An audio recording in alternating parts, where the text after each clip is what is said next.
Lúc mình mới xuống đã nhìn thấy có một con sỏi trôm trôm và mấy con nhím biển. Mình sẽ gạt mấy con nhím biển này ra để bắt con sỏi trôm trôm này.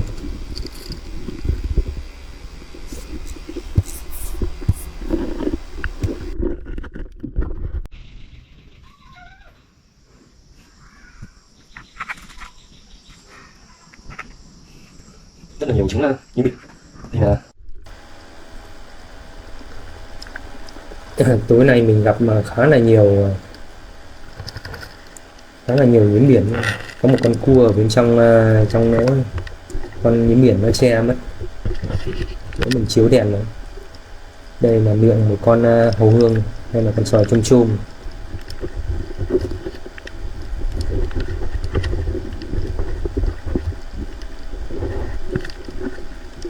Loài này nên gọi là hầu, chứ gọi là con sò thì nó không chính xác lắm.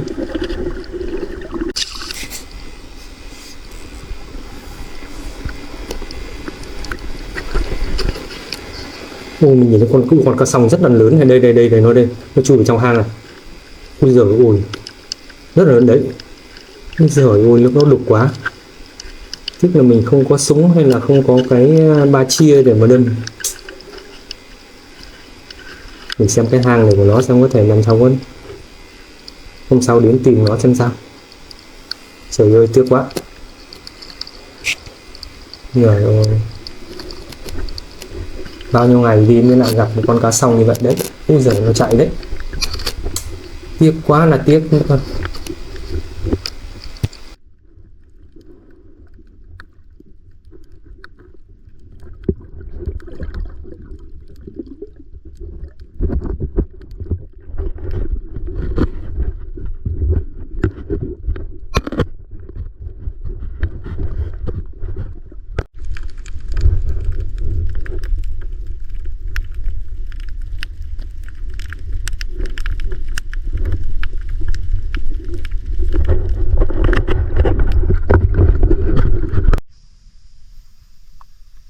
Xin chào tất cả mọi người, chào mừng quay trở lại với Outdoor and Bushcraft Live Channel. Hôm nay thì mình đi lặn biển. Mình đi từ sáng sớm này, sau đó khoảng 4 giờ. Trời thì đang chuẩn bị mưa, sấm chớp đùng đùng từ lúc mình đi lặn được một số thứ nhỉ.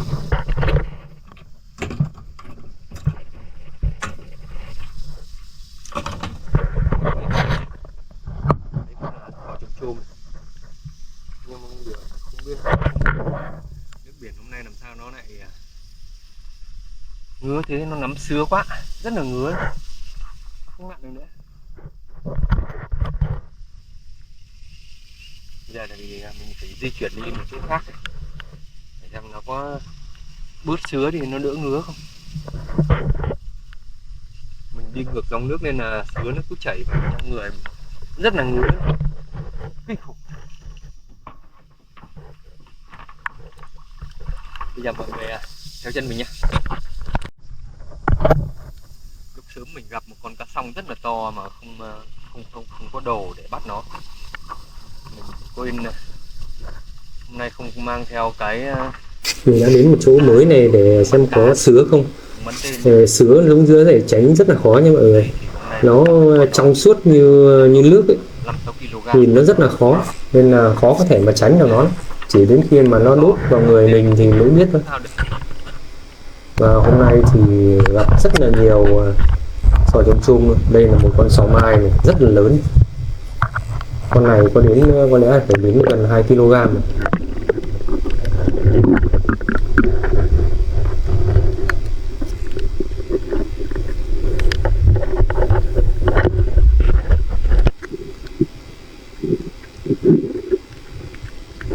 Cũng có cái chân bám xuống dưới bùn rất là chắc.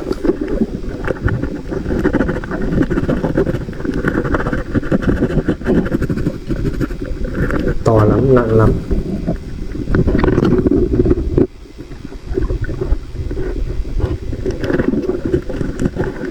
Rất nhiều rất nhiều miếng biển.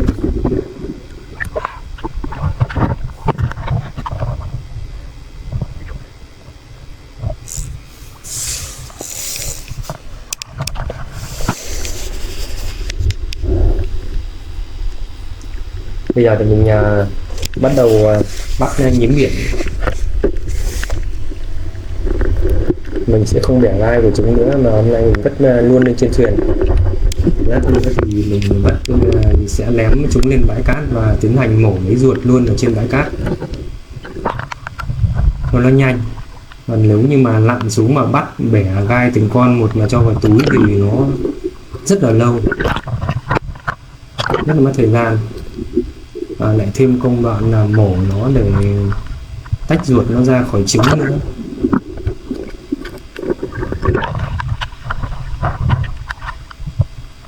Ăn thì rất ngon nhưng mà chế biến là xử lý rất là khó, và không cẩn thận thì bị trứng cắm, gai chúng mà cắm vào thì vẫn cứ có sứa, nhiều sứa quá mà bây giờ mình lại phải đi chỗ khác. Bây giờ mình đang chờ cái xuồng cao tốc nó chạy qua thì mới lại trèo đi tiếp được, nếu không là sóng từ con xuồng cao tốc này nó có thể làm lật cái ác của mình xuống, chỉ đến dưới nước. Cái camera nó bị nước và nó mở quá. Đây là một con hồng luôn.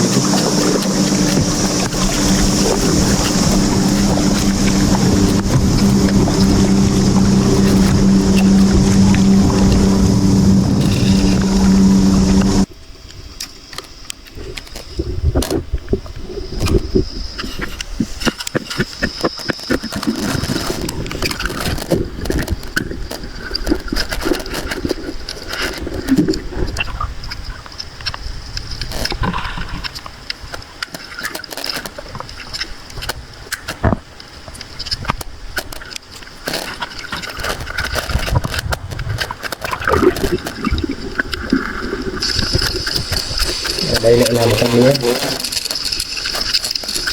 Loại cây này con thực vật, nhưng thực tế nó là một cái thân động vật, nhưng mà động mà chúng là chúng cử động, giống như là tảo, nhưng mà nó là động vật, nó giống như san hô ấy. Đây là một con cua, như con cua này nó bị bóng hay sao đó. Bóng thì có nghĩa là nó mới lột, nó vẫn còn non và nó rất là hóp, nó không có thịt, ăn nó không có được ngon. Địa phương mình gọi là bị bóng.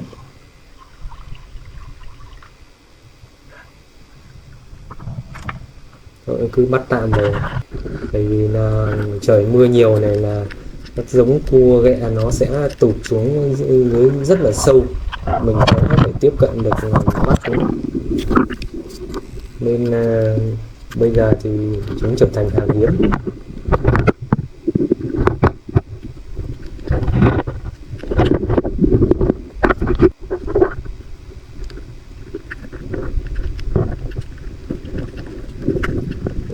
Nhận được một con hầu hương, nó già quá, nó to quá, nó rụng ra khỏi chỗ bán.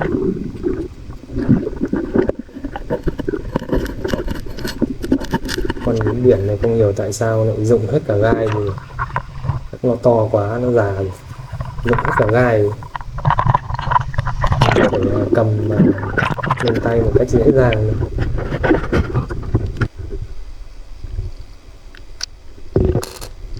Đấy, đây lại là một con hầu hương này.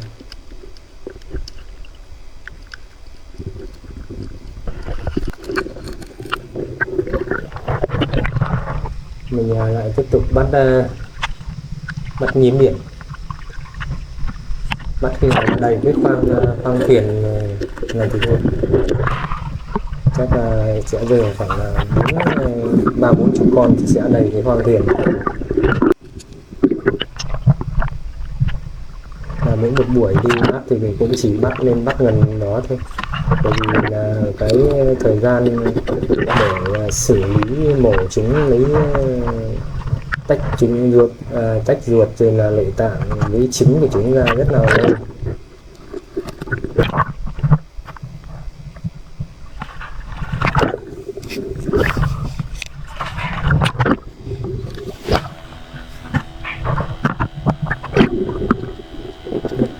Ở những cái đầu mom đá này thì nước, cái lượng nước lưu thông lớn, dòng chảy cũng khá là mạnh, nên là các loài hải sản thường tập trung ở những cái mom đá như thế này.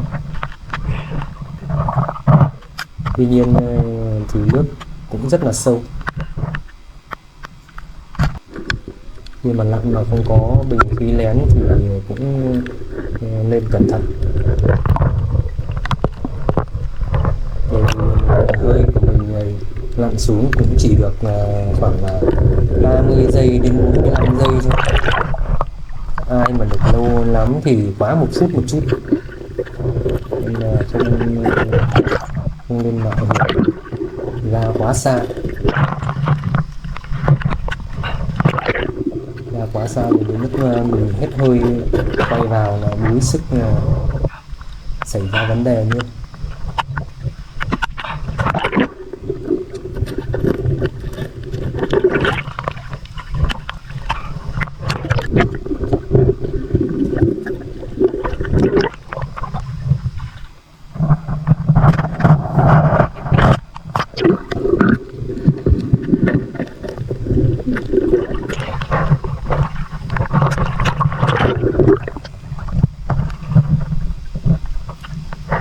Sắp đầy cái khoang thuyền này rồi, có lẽ là mình cũng thôi. Và bây giờ thì đang xếp chúng gấp chúng từ thuyền lên ra bãi cát rồi tiến hành mổ khá là nhiều.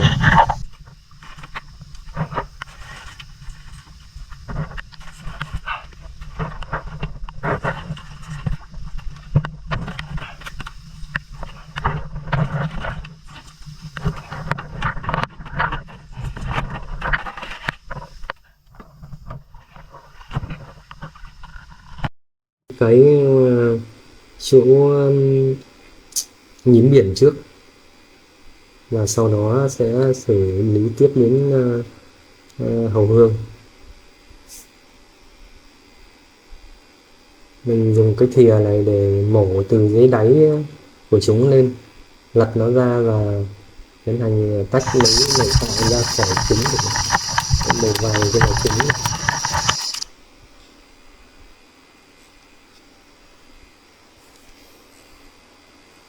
Rất là nhiều nên dự kiến là thời gian này nó sẽ rất là lâu đấy.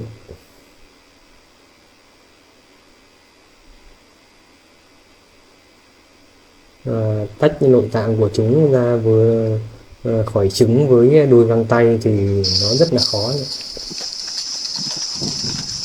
Cứ mổ được một vài con nó có thì mình lại phải tháo găng tay ra để tiến hành lấy nội tạng của chúng ra khỏi trứng.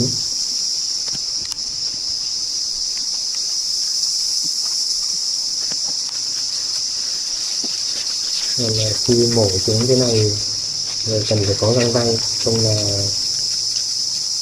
bị ăn đòn với chúng ngay.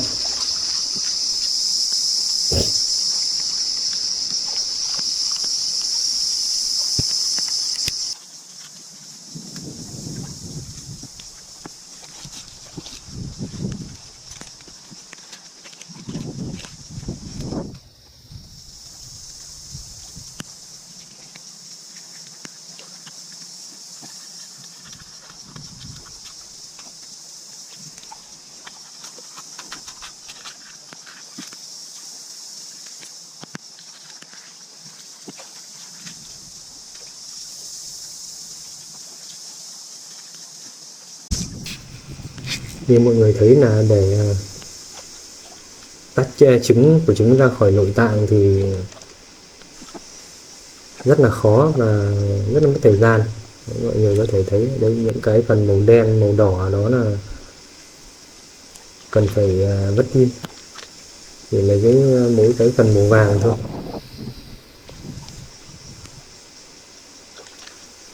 Chúng có 5-6 miếng những khoang trứng trông giống như bó hoa đấy. Những cái phần màu vàng đấy.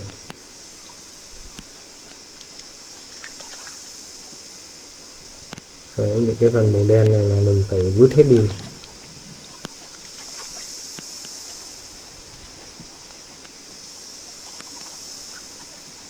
Khá là nhiều, mình phải vắt bớt nước ra. Bây giờ sẽ tiến hành đến xử lý đám hầu hương.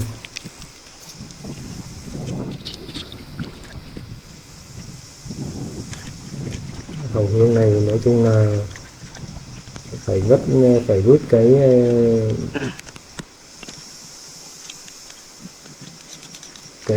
chất gọi là thuốc của chúng là giữa sát với lại cái còi của chúng, cái cơ trung tâm của chúng, phần màu đen nó đi. Đấy. Cái phần thuốc đó khi mà ra nước thì chúng màu đỏ đen.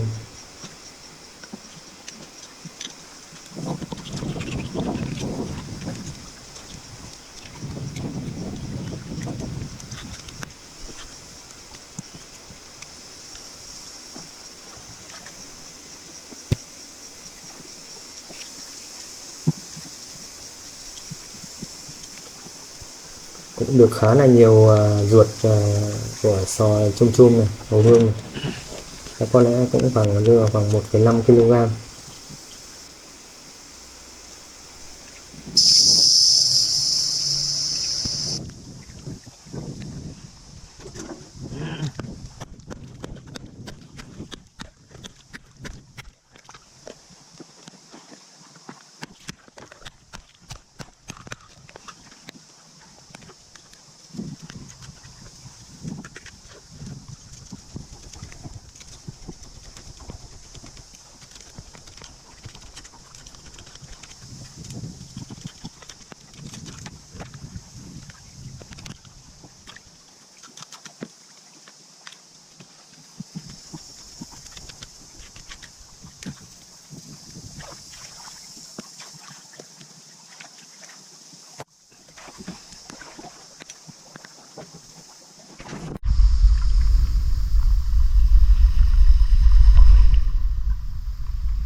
Với hầu hương.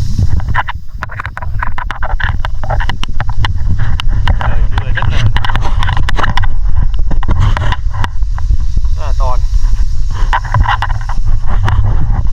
Có lẽ thì bây giờ mình cũng thu xếp để đi về thôi. Từ đây chèo chiếc kayak này mất nửa tiếng, khá là xa đấy.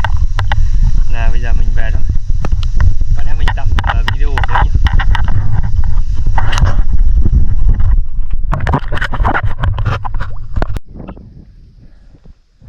Chiếc thuyền nó vừa mới bị đắm xuống, nó bị rách ở kìa, nên là nước nó vào, vừa mới có thể đổ nước, lặng quá.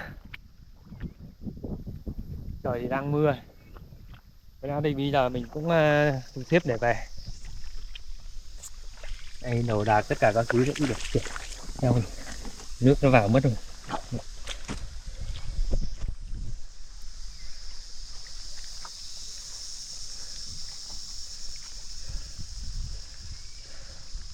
Trời gió to như bão luôn, mây bay kéo ầm ầm. Trèo về thì rất là khó khăn. Có lẽ mình cũng dừng video ở đây nhé. Xin chào mọi người và hẹn gặp lại ở những video sau. Nhớ là like và subscribe cho mình nhé. Xin cảm ơn mọi người rất nhiều.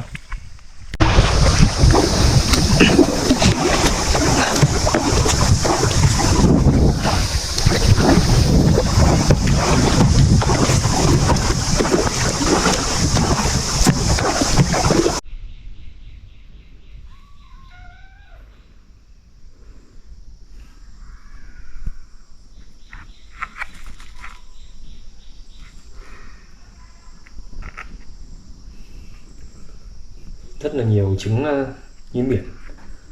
Đây là sò chôm chôm. Meo meo meo meo meo meo meo. Ôi mèo meo.